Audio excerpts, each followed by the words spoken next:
And thanks to our friends on the 5, another great show. Welcome to Hannity, and this is a Fox News Alert. We are following several breaking news stories tonight. There are huge, major breaking developments about the deep state, which is now targeting more members of the Trump administration. Newt Gingrich will join us in a few moments, along with Jay Sekulow. And from circanews.com, Sarah Carter, John Solomon. But first, tonight, there is a war on freedom of speech, especially for conservatives. And now conservatives are starting to fight back against the left. And that is tonight's all-important opening monologue. I have to start tonight on a personal note about something that happened last week. Now, I was asked by the family of the DNC staffer that was killed in July to pull back covering the story of the death because their son and their family was hurting. Now, their family had a consideration, seeing the pain that they were going through. They told me a number of times what was happening with them, and I was honestly glad to accommodate them because as a father, I know that I would probably never recover if I lost one of my kids. I honestly don't think it's possible. I cannot imagine the pain this family has gone through. Now, out of respect for the family's wishes, well, I decided, for the time being, not to discuss it unless there are further developments.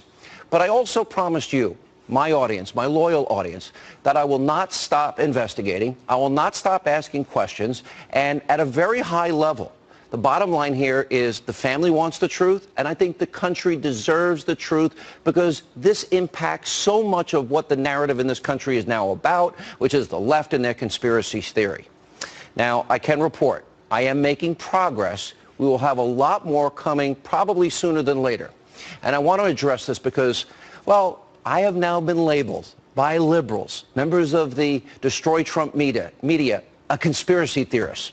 Why? Let me explain. Now, as we've been telling you on this program for months, Democrats and the media continue to push the Russia collusion Trump narrative without a shred of evidence, nothing. Now, if evidence, pay close attention, if it ever does become available, we will report it on this program.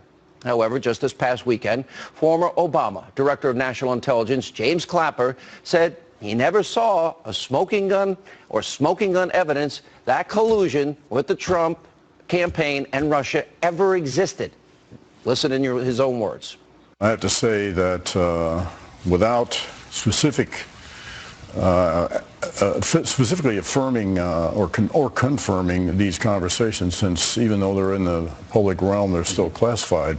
But just from a theoretical standpoint, I will tell you that my dashboard warning light was clearly on, and I think that was the case with all of us in the intelligence community. I have to say, you know, at the time I left, I did not see any smoking gun certitude evidence of collusion, but it certainly was appropriate for, given all the signs, certainly appropriate for the FBI to, and necessary for the FBI to investigate. Okay, investigate. No evidence. Now, that's not all. Let's go back to January. While testifying under oath, Clapper said there was no evidence that Russia affected the actual vote tallies back in November. Watch this. First, we cannot say they did not change any vote tallies or anything of that sort.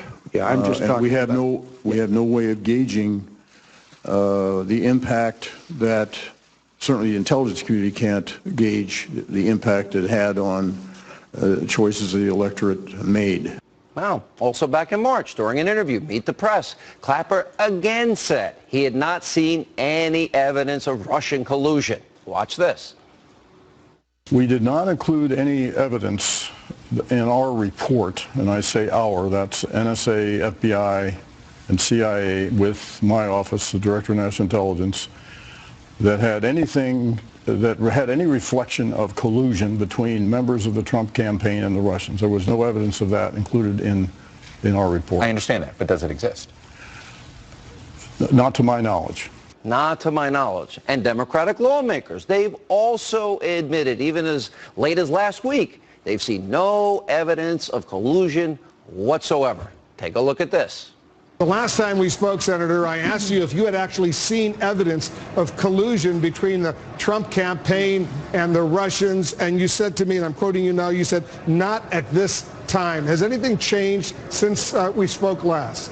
Well, no, it hasn't. I know we need to go soon, but just to be clear, there has been no actual evidence yet. No, it has not been. Okay, I just want No, it has not. Dianne Feinstein, Maxine Waters. So we have no vote tallies that were actually changed. One of the top Democrats in the Senate says she has seen nothing to suggest there was collusion between the Russians and President Trump and his campaign. Now, again, if we're presented on this program with concrete evidence, collusion happened, and it hasn't been out there for months, I promise we will report on it. So tonight we ask an important question. Why has there been hundreds and hundreds and hundreds of hours of media coverage about the Trump-Russia conspiracy if there's zero evidence? Now, the funny thing is, now I'm being called a conspiracy theorist because I dared to ask questions. Now, I asked my questions based on the comments of the only one person on this earth who actually knows for sure the source of the DNC emails to WikiLeaks. As far as I know, by the way, I'm the only member of the media who has interviewed Julian Assange multiple times on radio and right here on this TV show. During those interviews, he told me repeatedly Russia was not the source of the DNC email leaks. Repeatedly. Now, we at a point in this country that I can't ask a question without being called a liar, a conspiracy theorist. You know, and it's also now gone to a whole other level that is very dangerous. Now my character is being assassinated. I'm being lied about, smeared, and slandered. And the worst part is there are many on the left that are now working hard to get me fired, get me off the air. So this voice of ours on this show, I don't force you to watch, I ask you to watch, I want you to watch, could no longer be heard. There is now a well-funded, well-orchestrated campaign against me in this particular case to silence me by attacking my advertisers. Now, this is all put together by, in part, a Clinton-founded, in part, Soros-funded, in part, group. Now, I want to tell you something. This is not hyperbole. What has been happening to me in the last week is a kill shot. They want the show canceled. They want me off the air. It's also an attempt to silence the Fox News channel and talk radio. Now, this has been a tactic that has been used against many other conservatives in the past with, honestly, a certain degree of success. And also, no, talk radio, Fox News, right now represents the only opposition voice, an existential threat to advance everything that the left wants to accomplish in the country. We're the only opposition, and of course, all of you. Now, we saw what happened to Dr. Laura Schlesinger, Don Imus, Rush Limbaugh, Glenn Beck, and now it's my head on the chopping block. Now, for the record, I am not, and I've never been, a conspiracy theorist. And asking questions does not make a person a conspiracy theorist. I'm actually curious, and I want to get to the answers. As certain families have said publicly, they want answers, and by the way, they deserve them. Now, there are conspiracy theorists on TV today, like those that work at MSNBC and CNN and ABC, NBC, CBS. And then, of course, we have all the unnamed sources, always in the New York Times, the Washington Post, by the way, that are now being debunked regularly. We'll have more on that in a minute. But first, this effort has really not gone far.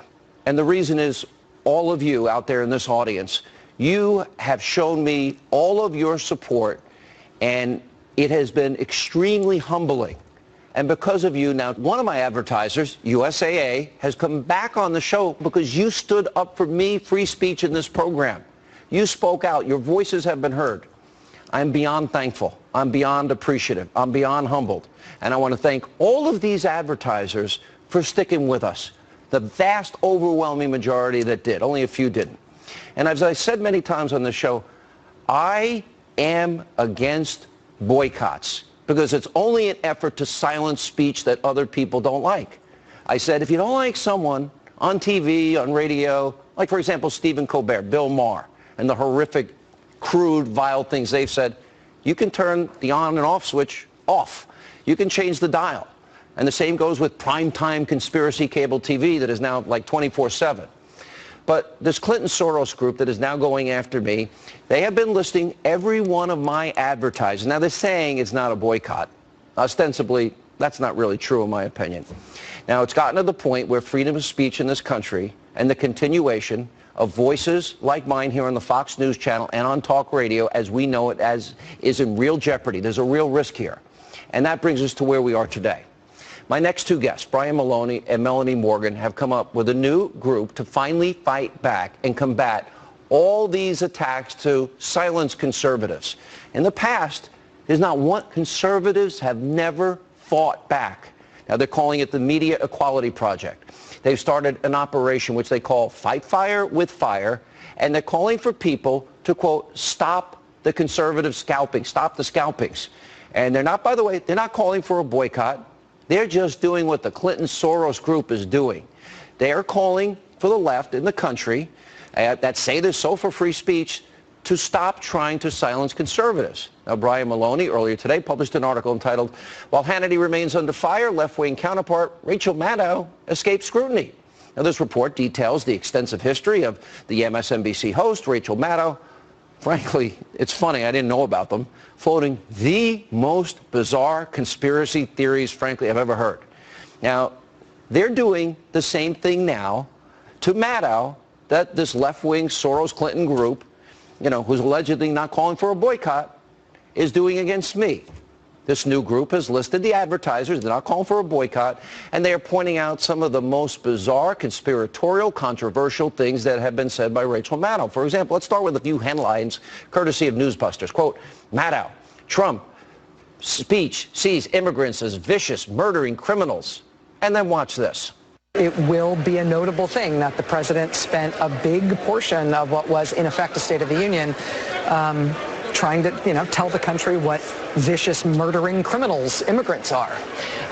And that's focusing on crimes committed by immigrants.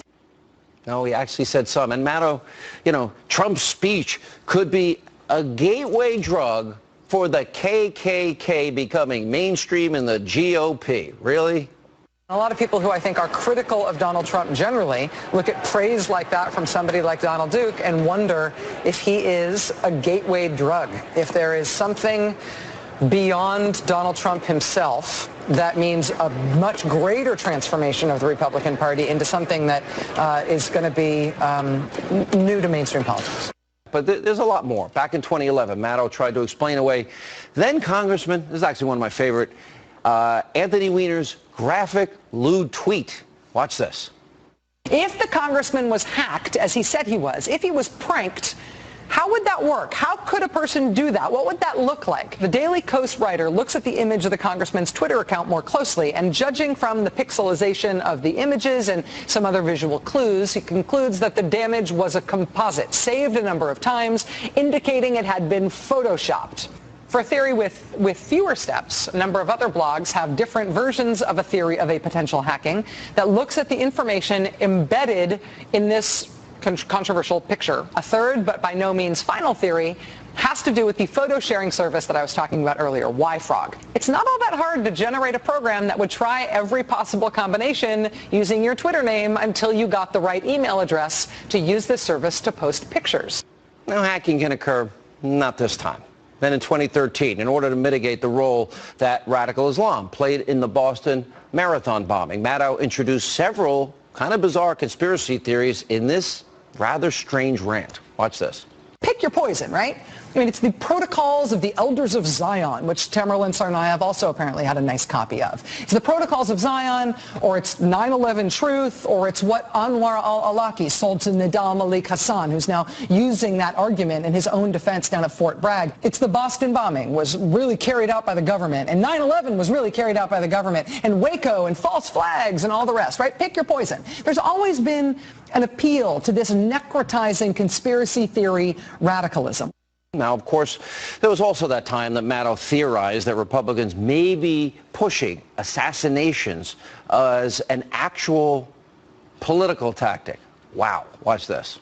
Has enough kerosene been poured on the flames that the possibility of violence, even assassination, is being posited as a real political tactic in the United States? Now, as I mentioned earlier, this is very important to me. Freedom of speech is. I'm against boycotts. I've stood up against them my entire career, even when Bill Maher was on ABC's Politically Correct.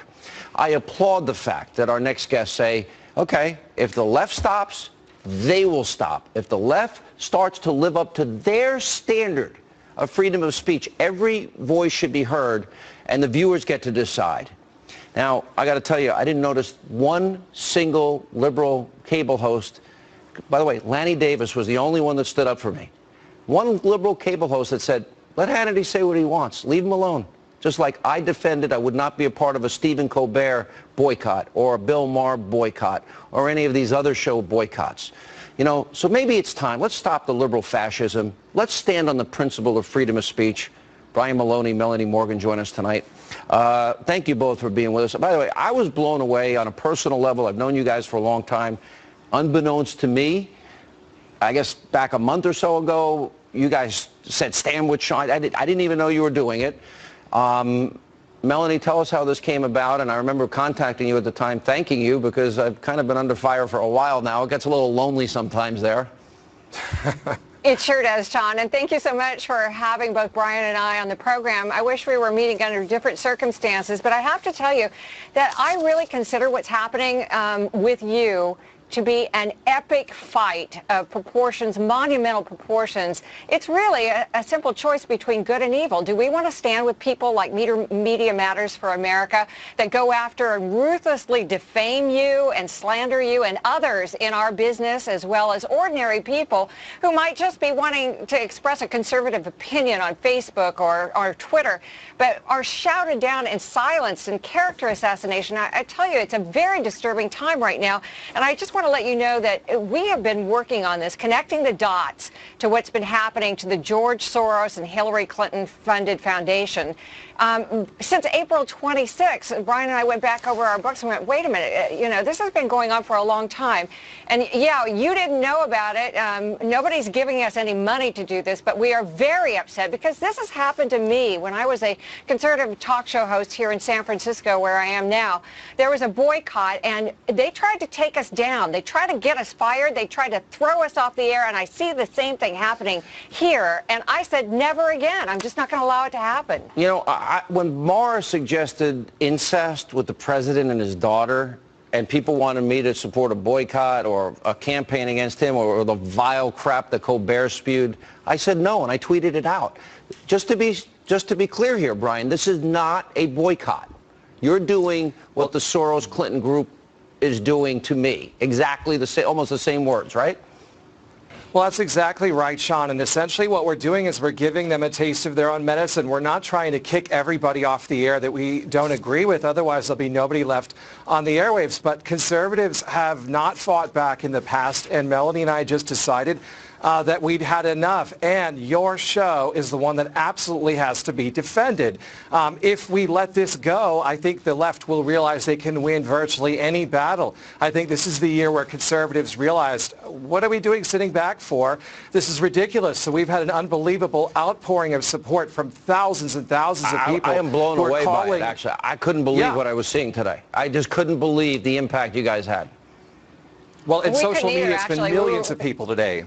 Yeah. Let me ask this. Yes, millions of tweets have been taking place. Our Facebook page has been overwhelmed. But the reason why is because everybody knows that, you know, you have to plant your flag. And we are standing with Sean Hannity. And I think that America says it's not fair. It's inherently unfair for people to go after somebody personally, to try and take them down professionally, all this conspiracy theory stuff. I mean, honestly, I think there's probably a Russian under your bed, Sean. You better check and see that Olga and Sergei aren't hanging out there. Well, let me ask, we're running out of time, and I went long because I had to explain all this. You guys are saying you want people to contact. You want people, the advertisers, to know what these shows are saying that they're supporting. And you're also saying that if they stop, you'll stop. But if they're not going to stop these liberal fascistic tactics, if you will, you're going to keep going. And it's now, you know, fighting fire with fire. Right, Brian? Well, that's exactly right, and that's why we started Stop the Scalpings on Facebook. And essentially, we really want to call attention to the fact that Maddow's been getting away with being a conspiracy wacko for years and years. It's crazy Nobody was stuff. monitoring it. Nobody was paying attention. All right, guys, thank you. Up next, new revelations, really important revelations about deep state leaks. We'll explain. We have a mini monologue coming up next, and we'll get reaction from former Speaker of the House, Newt Gingrich, and also on this busy breaking news night. It's borderline, if not over the line of treason. You believe it's treason to leak some of this stuff? You believe that's treason? I do believe it is. The DHS Secretary John Kelly says the dangerous leaks that are coming out of Washington, attacking the president, those surrounding him, have now crossed the line into treason. Jay Sekulow, Sarah Carter, John Solomon here with a breaking news report. Straight ahead. BP engineered a fleet of 32 brand new ships with advanced tech. Welcome back to Hannity. So while the deep state, the propaganda media, are so busy trying to take down Jared Kushner now, there's a massive story that is being ignored. It's a story that you'll only hear about right here on Hannity and the Fox News Channel, and that is tonight's mini monologue. All right, Jared Kushner is now in the deep state and propaganda media's crosshairs. Last week, the Washington Post ran wild with the story. Here's the headline, quote, Jared Kushner now a focus in Russia investigation. Now, after creating that feeding frenzy, the Washington Post, citing once again all these unnamed sources, they published another article accusing Jared of trying to set up back-channel communications with the Russians. Now, the Trump administration has pushed back against these claims, and the Destroy Trump media, again, breathlessly hyperventilating about this report. Well, they conveniently forgot that President Obama, he tried to do the same thing with Russia. And remember, CNN, they take the cake when it comes to fake news sources. Look, for example, take a look at this quote. Sources, Russia discussed potentially derogatory information about Trump and associates during campaign. Now, those are serious allegations, but again, well, there are no on-the-record sources. There's never on-the-record sources. It's only the tip of the iceberg when it comes to the targeted leaks from the deep state. Now, later in the segment, we're going to show you a long list of examples on the side of your screen, and also tonight, a massive story that the propaganda media is ignoring. Last week, Sarah Carter, John Solomon of Circa.com, they will join us later in the show tonight with more details. They published two massive explosive reports about how the Obama administration was trampling on the Constitution, your Fourth Amendment privacy rights, and illegally spying on you, the American people. Now, take a look at one of the headlines, quote, Obama intel agency secretly conducted illegal searches on Americans for years. And Circa, they also broke another major story with the headline, quote, declassified memos show the FBI illegally shared spy data on Americans with private parties. Huge, massive stories that expose a major constitutional abuse by your government. The media doesn't care. Why? It happened under the Obama administration, and because they are salivating at any chance to destroy the president, his son-in-law, or anybody around the president. This is exactly why President Trump needs to finally purge the deep state. Here with reaction, the author of the new, it's a bestseller and it hasn't been released yet, Understanding Trump, former Speaker of the House, Fox News contributor, Newt Gingrich. How does your book become #1 and you didn't release it? How did that happen? Well, lots of people go and pre-purchase it and got excited by the idea of understanding Trump. There's an understanding here, though. I mean, I mentioned about the assault. You've seen it over the years, all of us that are conservatives. You lived through it when you were Speaker. But this effort to silence conservatives, this effort to destroy anybody, all the collateral damage they can get around the president. What do you make of it all? Look, this is a frenzied, almost a death behavior by the left because they're in such trouble. And Trump potentially represents the end of their world. And so you have very powerful institutions. I mean, the amount of leaking coming out of the intelligence community is staggering. It's all illegal. People should go to jail. I wrote my newsletter on this last week and said, you know, leakers should be locked up. But it's deeper than that. The Washington Post stories are someday historians are going to look back on this and say it was one of the funniest periods in American history. Here you have Barack Obama, who created background techniques for communicating with Iran during his transition. Clearly a sign, because it was Obama, that it was quite clever. Now you have the Trump people may have been doing a parallel thing during the transition. I had one reporter yesterday say to me, well, what does this tell you about collusion during the election? I said, well, the dates you're describing are after the election. He said, oh, yeah, that's right, isn't it? I mean, there's this really almost insane pattern right now in the elite media that says, we know Trump is wrong, we're not sure what it is. Or we know he's done something horrible, we don't know what it is. And then they go from there. And I think it tells you how frenzied they are to stop the momentum of the Trump administration. And frankly, the president's carrying an enormous burden on his shoulders because he is taking on this entire establishment system which is trying to break him. You know, I watch with, for example, General Flynn, and in his particular case, he was reaching out to his future counterpart. Jared's back channels, well, didn't Obama do that with this horrible Iranian deal? And when he sat with Medvedev and he said, tell Vladimir, I'll have a lot more flexibility when I get reelected. That seems to me to be a back channel communication, which seems smart. Reaching out to your future counterpart, reaching out to a country in the hopes that you can begin a dialogue for the betterment of both sides does not seem so sinister. And by the way, I say this, I'm going to put up on the side of the screen all the deep state leaks under Trump so our audience can see. What's your response? Well, let me say, first of all, during the Cuban Missile Crisis, there was a back channel communication, which many people credit with saving us from nuclear war. When Richard Nixon wanted to open up ties to communist China, there was a back channel process that started that process. When Eisenhower wanted to end the Korean War, there was a back channel through India that was their key communication method. This notion that suddenly this is a terrible thing, it verges on being insane. But this whole story, and I worry, I don't actually worry about the substance. I worry about the investigative process and the degree to which sooner or later, somewhere, somebody will engage in a mistake, and that mistake will now become the problem, not the original act, not the original accusation. And people have to be very careful in dealing with the criminal justice system, especially when you remember a simple fact, Sean. 97% of the campaign donations given by the Justice Department went to Hillary Clinton. Why are all these holdovers still there? Why aren't they gone? Look, we're talking about deep into the bureaucracy when you talk about the total number of donors, but it's also true that there are Obama appointees that are still all over the place, and the Trump administration ought to be doubling and tripling its effort to get rid of them. And yet it is absurd that we are now we're about to enter June with people from the Obama era still in decision-making positions throughout the government. And by the way, it was also the deliberate design of Schumer and the Senate Democrats to slow down every nominee, because that slows down all the people below them. And so from the standpoint of the Democrats, they've had quite a success at slowing down the rate at which Trump has taken control of the federal government. All right, Mr. Speaker, stay right there. We have another segment more with Speaker Gingrich when we come back, and also later tonight. It's borderline, if not over the line of treason. You believe it's treason to leak some of this stuff? You believe that's treason? I do believe it is. This is such a big story. The DHS secretary says the leaks out of Washington, the deep state, can be described as treason. Jay Sekulow, Sarah Carter, John Solomon weigh in as we continue on this busy breaking news night. Liberty Mutual stood with me when this guy got a flat tire in the middle of the night, so he got home safe.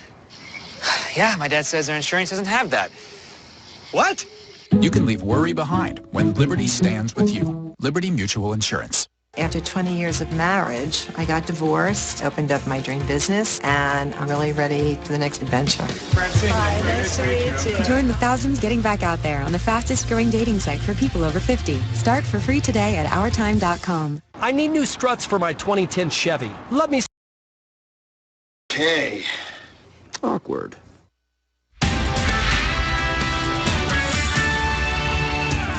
Good evening, and live from America's News headquarters, I'm Jackie Ibanez in New York. The U.S. military conducting a successful missile defense test. The Pentagon saying it shot down a mock warhead during an exercise over the Pacific Ocean. The rocket was launched from California's Vandenberg Air Force Base. This was the first test of its kind in nearly 3 years. It comes 2 days after North Korea test-fired a Scud-type ballistic missile. That test was the latest in a string of recent North Korean missile tests. And comedian Kathy Griffin apologizing tonight. It follows growing outrage over a disturbing photograph showing her holding a model of a beheaded President Trump. Griffin apologizing there in a video posted online saying, quote, "I'm a comic. I crossed the line. I went too far." She says she's also asked the photographer to take down the gruesome image. I'm Jackie Ibanez. Now back to Hannity for all of your headlines. Log on to foxnews.com. Have a great night. And welcome back to Hannity as we continue with the former Speaker of the House, Newt Gingrich. All right, I want to put back on the screen all of these leaks, deep state leaks, against the president, because there's been so many. To me, there's just such a grave danger, because in many ways, what they're doing not only is unconstitutional, in the case of General Flynn, violates the Espionage Act, but it seems to me that if they can, and we'll get into this with Carter and Solomon in the next segment, if they can surveil, unmask, release raw intelligence against Americans, which is illegal, that seems to be foundationally something that would be a dictatorship, that something would be a police state. If the government is literally surveilling, unmasking, and releasing intelligence, which has happened, and we know it's happened. Well, let me draw a distinction between, there are 2 points here. The first, which you're starting to make right now, is that having Obama deliberately decide to loosen the rules, and candidly, I don't know yet if Trump has issued tightening the rules again, which he should, but the entire Obama effort to loosen the rules was a deliberate encouragement of the deep state to start going after American citizens. And you're right, this is a major step, just as the violence on campuses and the various things that the left is doing to shut people up. This is one more step towards the kind of tyranny that the American Constitution was designed to block. But there's a second half of this, which is the leaking of secrets, and I thought it was very sobering yesterday when Secretary John Kelly, 4-star Marine general, very sober guy, not inclined to be, to go out on a limb, when he was asked, he said, I actually regard leaking these secrets as virtually treason. And I think we should take it that seriously. I think if you want to leak secrets about who's doing what to whom in the White House, that's politics. Maybe you fire people. But you start leaking America's secrets, which weakens us in the world, risks our agents, scares our allies, strengthens our enemies, you want to go to jail. And I am disgusted with the degree to which the Washington Post, the New York Times, and the major networks are enablers of what John Kelly has said is the equivalent of treason. It's been so bad, and they've been proven wrong. Like the Deputy Attorney General didn't say he was going to quit. We learned that Comey didn't ask for more money. They didn't need more money, according to McNabe. And even the Comey memo is problematic, because that would have meant if he thought that it was obstruction, he would have violated 2 felony laws, because that was in January, and he testified in May that nobody ever tried to get him to do that. I want to ask this. So I have an FBI friend, and we were talking this week, and you talked in the last segment about how the risk is when they're investigating, and if you don't get a fact right, or if you forgot an email you sent, that not necessarily sometimes that you do something wrong, but it's a perjury trap for people. And my FBI friend said to me, and I love the FBI, I love law enforcement, I respect them, and I would want to help them. And he goes, the fact is you can never talk to them. I said, what do you mean? If they come and ask you questions, you got to shut up. And I'm like, even if I can help them? He goes, if you get something wrong, you could be charged with lying to the FBI. There's something radically wrong with that system, isn't there? Yes, the whole thing has gotten to be, I think, very dangerous, very ruthless. I have said over and over again that the conviction of Scooter Libby in the Bush administration is one of the greatest scandals in modern America. He did nothing wrong. They knew he wasn't the person they were looking for. They knew who they were looking for. And the prosecutor not only deliberately targeted Libby to try to get to Dick Cheney, but the prosecutor locked up a New York Times reporter for 85 days. I've always been astounded that the news media didn't go crazy. This is a prosecutor who locks up a reporter for 85 days because he's engaged in a political witch hunt to try to get the Vice President of the United States. That's what the Trump people have to be afraid of, is that in a system, and that's why I mentioned earlier the donations. If you're in a department which had 97% of its campaign donations go to Hillary Clinton, you've got a culture and an attitude and a style that is very dangerous for anybody who's in favor of Trump. All right, Mr. Speaker, and it would be nice if maybe we can get away from some of these nonstop attacks, all the distractions, so maybe the president's agenda that he promised the American people to get people back to work, out of poverty, off of food stamps, and get people back in homes with the lowest home ownership rate in 51 years. It would be nice if we could focus on those things. Good to see you, sir. Good to see you. Thank you. And up next tonight on this breaking news night, tonight here on Hannity. It's borderline, if not over the line of treason. You believe it's treason to leak some of this stuff? You believe that's treason? I do believe it is. More on that outrageous statement and hopefully not a true statement. That's scary. The DHS Secretary John Kelly talking about the dangerous leaks that are coming out of Washington. It could have crossed a line into treason. Jay Sekulow, Sarah Carter, John Solomon will weigh in on this busy news night. Please stay with us.